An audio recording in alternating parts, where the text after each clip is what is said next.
Focus 3-8, Alley Cat. And go ahead for Focus 3-8. Focus 3-8, Alley Cat. Hoover requests Focus 3-8. Asie du Sud-Est. Balloon 20 and try to contact. Début des années 70. Roger, and if yourself and this freak, our Hoover guide's trying to get a hold of you on VPN. Engagé depuis près de 10 ans dans une campagne air-sol d'une intensité sans précédent depuis la Deuxième Guerre mondiale, les forces aériennes américaines découvrent brutalement que les tactiques de défense mises en place par les Nord-Vietnamiens s'avèrent payantes. Le ratio entre les victoires obtenues au combat et les pertes subies s'équilibre à un niveau inacceptable de 1 pour 1. Alley Cat. Hoover no joy on VPN. Request push VPN.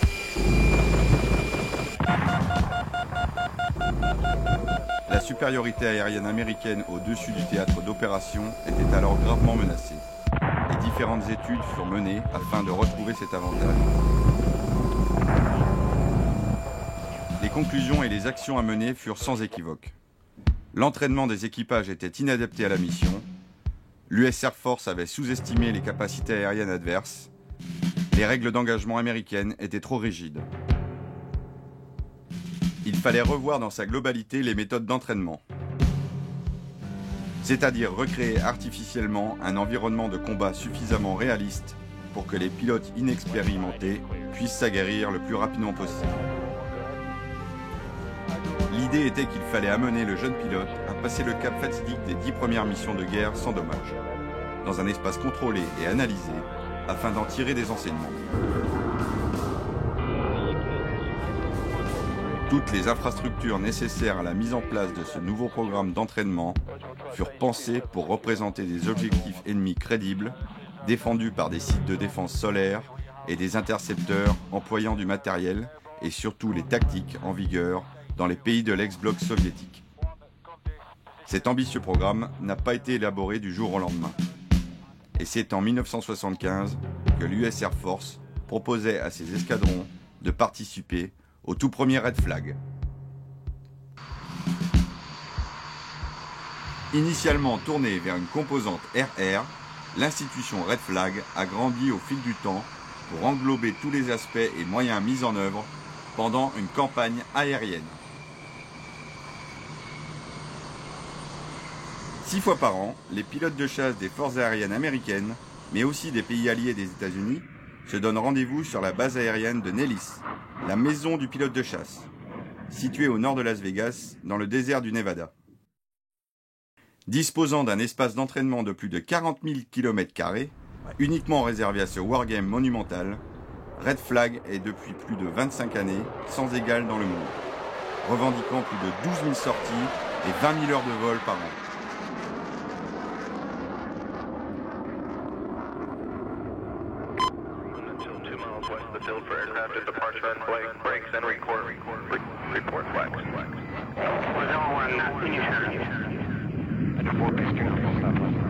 Scuba, 3 right, all of the 3 Mirages, left, departure and downwind. 2, 3 and 4, clear to land, runway 3 left. F-16's on the downwind, downwind, 3 right.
L'intérêt véritablement de Red Flag et ce pourquoi il a été créé, c'est d'aguerrir les pilotes dès les premiers jours de la guerre. Depuis donc 1996, donc ça fait 10 ans que nous n'avons pas été invités à l'exercice Red Flag en tant que Blue Forces et pour la partie donc Air Defense Only, c'est-à-dire supériorité aérienne sur un théâtre d'opération. Les Blue Forces, en fait, c'est la coalition. C'est-à-dire donc la coalition, la force de circonstance, mandatée ou non par l'ONU, pour mener à bien donc les missions sur un théâtre d'opération. A contrario, vous avez les Red Forces, donc les Red Air, qui sont eux des avions américains en l'occurrence, et qui jouent donc les méchants sur le théâtre donc de Nellis. Et c'est assez impressionnant puisque les Américains disposent de moyens dantesques et ils ont 2 escadrons exclusivement dédiés donc aux Red Forces, des escadrons équipés de F-15, équipés de F-16, peints aux couleurs donc du flanqueur, peints aux couleurs du MiG-21, du MiG-29, et cela permet d'une part de rendre le théâtre encore plus réaliste quand vous arrivez donc sur une identification visuelle.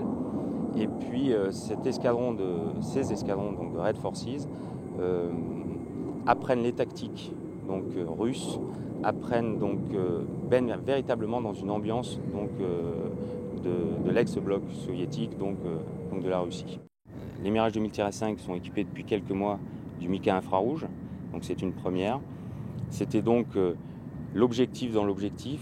Il s'agissait également de valider cet emploi de missiles de dernière génération dans des conditions climatiques extrêmes, avec une température oscillant entre 45 et 50 degrés, et de voir donc comment se comportait le missile, et de voir finalement en l'air si le missile nous donnait toute satisfaction, et c'est le cas. Sans parler de concept, je crois que ce qu'on est en train de démontrer, et ce qu'on a démontré en tout cas donc aux autorités américaines, c'était qu'on était capable de se déployer très loin, qu'on était capable de s'insérer et de tenir notre rang dans une coalition pour acquérir la supériorité aérienne sur un théâtre, et qu'on était capable donc de désengager le théâtre de manière donc professionnelle.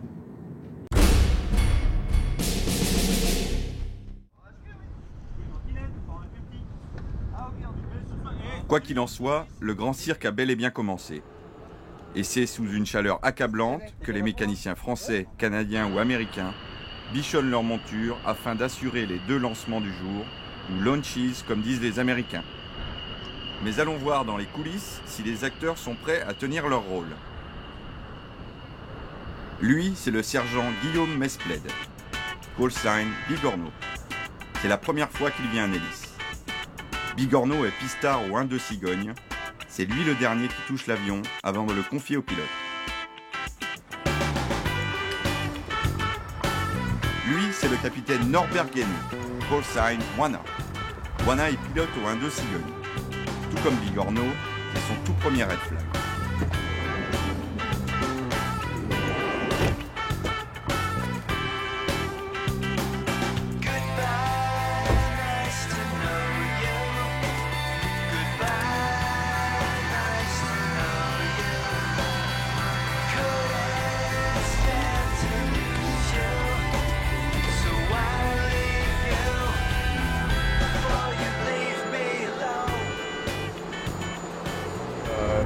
À Pontarlier dans le Haut-Doubs, et j'y ai passé toute mon enfance et mon adolescence, et ensuite j'ai fait mes classes préparatoires à Besançon, donc toujours dans le Doubs, et enfin seulement j'ai découvert le sud de la France avec l'école de l'air à Salon-de-Provence.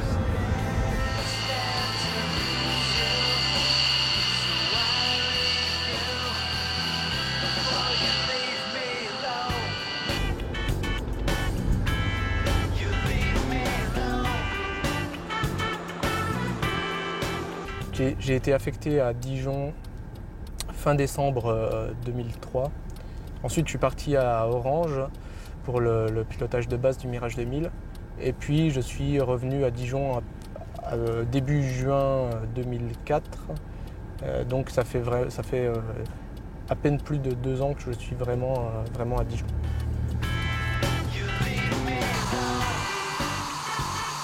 Je suis arrivé à Dijon en 2002 en fait. En mai 2002, donc ça va faire 4 ans là. Donc je suis arrivé à l'escadron 1-2 Cigogne en piste, donc directement. Je fais que de la piste là depuis 4 ans et demi donc.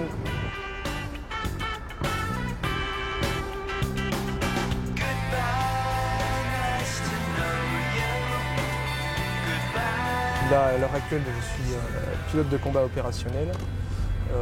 La prochaine étape, c'est le passage de la qualification de sous-chef de patrouille.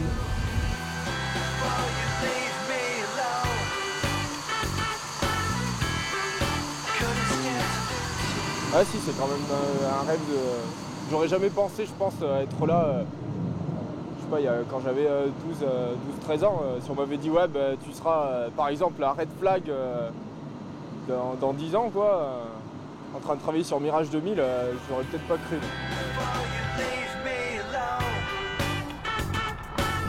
Red Flag, c'est vraiment l'exercice mythique que tout le monde connaît et qui fait rêver tout le monde, qui fait rêver tous les pilotes français en tout cas.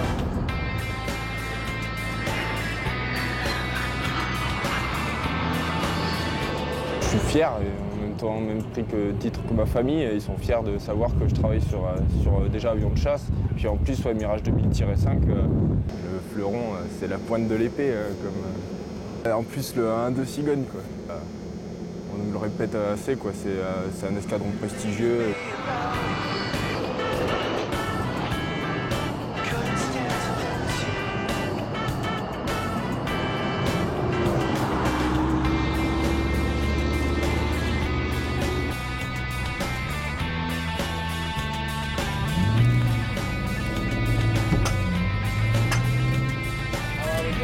Good afternoon.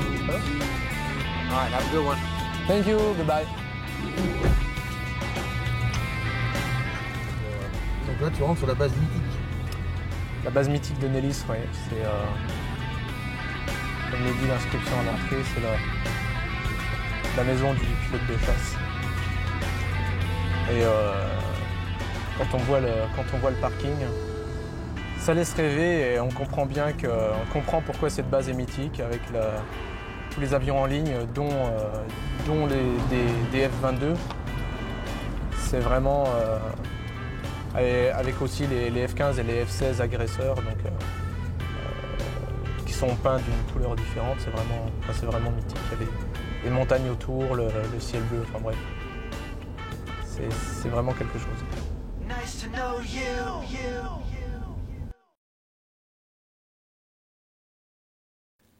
La nuit tombe sur Nellis. Fin prêt pour le lancement du deuxième tour de la journée, les avions attendent, baignés dans une étrange impression de calme et de sérénité.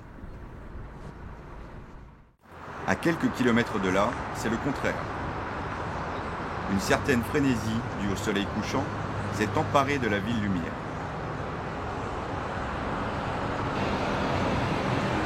Le signal est donné. Las Vegas sort de sa torpeur. Las Vegas se réveille.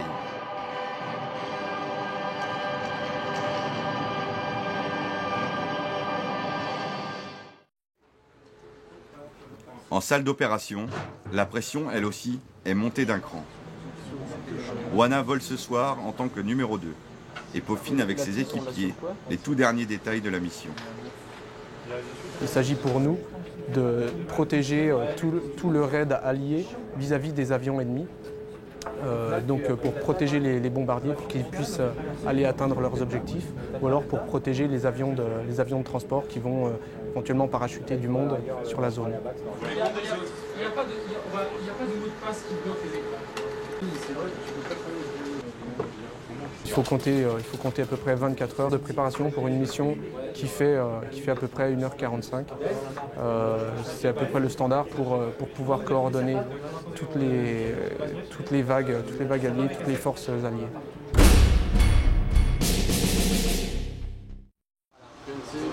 Chez les mécanos, pendant la traditionnelle réunion technico-logistique, Bigorneau remplit la forme de son avion. Ce soir, il fait partir Wana.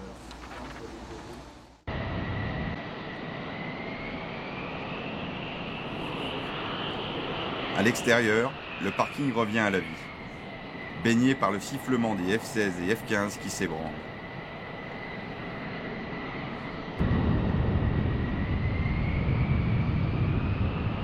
Et c'est parti.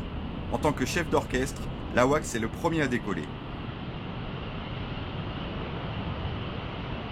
Ce soir, il va y avoir du monde à gérer.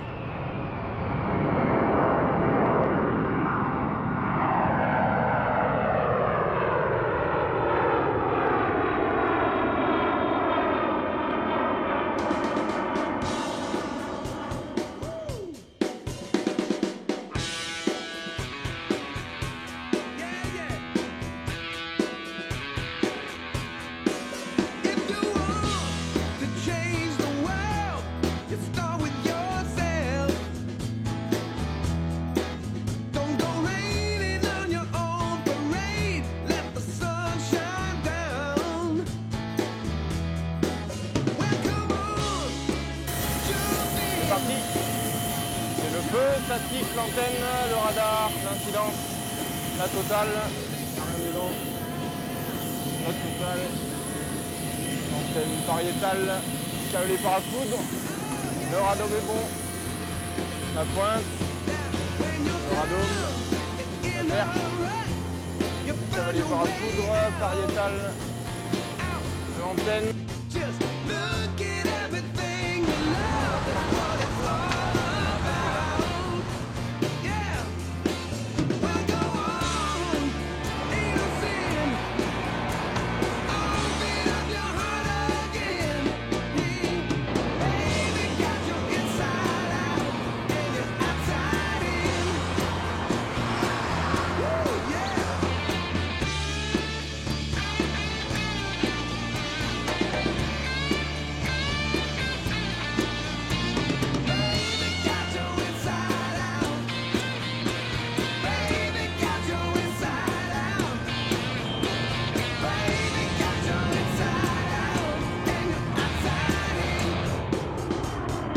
La sécurité enlevée, l'extrado, les contre-mesures, le feu, et les élevants.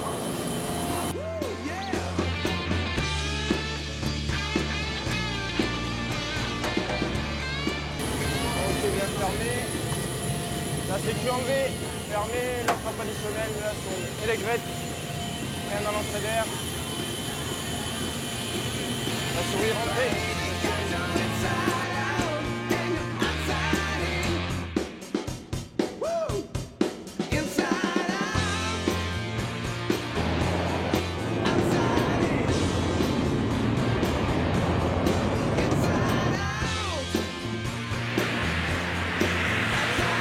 Ok, le test oxygène est bon, c'est le test antigé.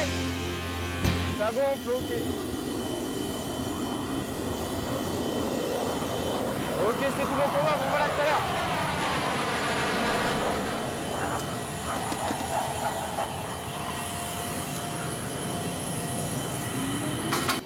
Mise en route.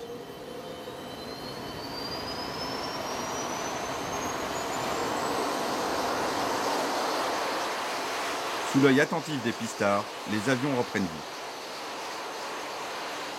Les moteurs respirent, radar, contre-mesure, commande de vol, tous les systèmes sont passés en revue méthodiquement et ça tourne rond.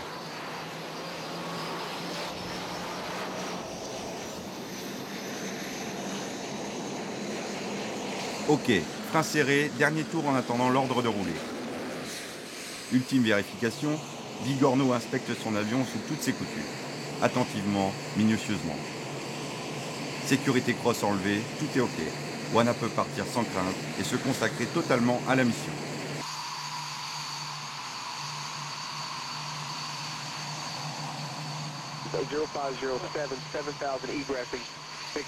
En face, c'est du F-16, du F-15, c'est des avions dont on n'a pas l'habitude à Dijon. On n'a pas l'habitude de les rencontrer. Et puis il y a beaucoup d'avions en l'air, c'est vraiment des grosses missions. C'est assez, on va dire, assez impressionnant. Ça me permet de voir un peu comment ce serait le jour J.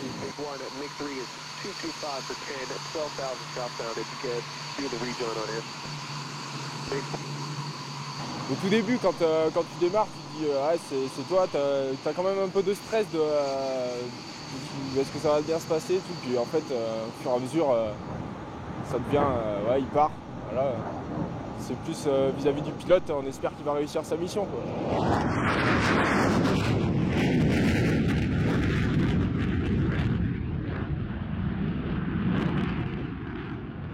Je suis sur un F-16C du République de Texas, en fait l'État du Texas quoi. Et on est ici pour faire le Red Air. On est les ennemis quoi. Les engagements actuels sont des engagements au-delà de la portée visuelle en général, donc tant qu'on peut rester au-delà de la portée visuelle, eh bien, c'est un autre avantage. On fait semblant d'être des avions russes, on tire des Alamo Alpha et on essaye de vous descendre. Et jusqu'à maintenant, on n'a pas bien réussi, donc ça veut dire que vous avez fait votre boulot.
bonsoir alors. En fait, on a fait du sweep, donc c'est de la pénétration en territoire ennemi pour supprimer les menaces aériennes, les menaces RR. Voilà, donc on a simulé une pénétration dans un territoire ennemi. Et puis en face, on avait des F-16 et des F-15 qui simulaient des avions Sukhoi ou MiG. Je pense que ça s'est pas mal passé pour nous. On a réussi à bien targeter les avions et je pense qu'on a tué pas mal d'avions ennemis. Donc on va faire ce qu'on appelle la shot validation. C'est donc là qu'on va voir qui a réussi à tirer sur qui. Donc ça va être à minuit et demi, là, sachant qu'il doit être 10h30 à peu près. Ensuite, il va y avoir ce qu'on appelle le mass debriefing, où là c'est un débriefing avec tous les acteurs de la mission, aussi bien ceux qui simulaient les ennemis que les alliés. Ça aura lieu à 2h, donc il faut compter une heure de débriefing à peu près. Et ensuite le débriefing de la patrouille, donc je pense que je serai rentré à peu près vers 4h du matin. D'accord, après une mission bien remplie quoi. Après une mission qui, je l'espère, est bien remplie. En tout cas, elle m'a bien occupé. T'es content de toi là? Content de moi, j'ai eu des jours moins bons.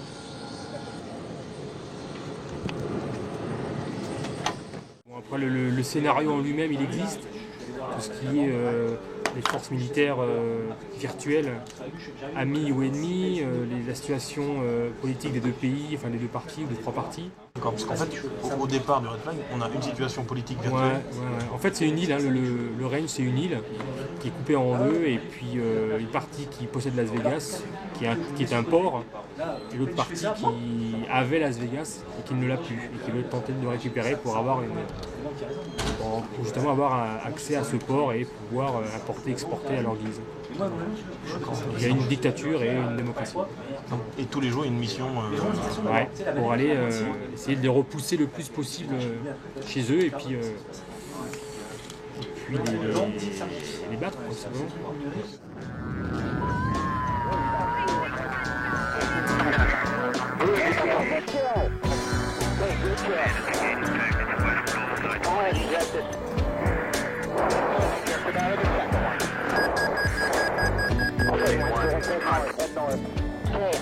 Port side, high, I'm coming down hard. Roger. Roger that. Pulling north, we're down low, out of deck. Unload, 500 knots, let's get out of here. They do good shoots. We're showing 2 good shoots in the air here from Munster. Roger that, I see the, I got the splash, one splash. One splash. I get down to 3,000 here, Munster. The splash 160 at 90. Go, Munster down to 3,000, let's get out of here. Right, 2 o'clock low. 661 south, 10 miles, 6,000. Full threat, north 5. 6-1 flight.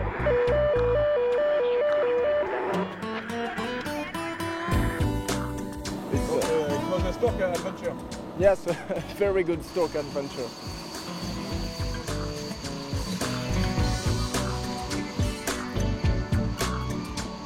In English, so I would say that Red Flag is a great exercise, and I'm proud to be here.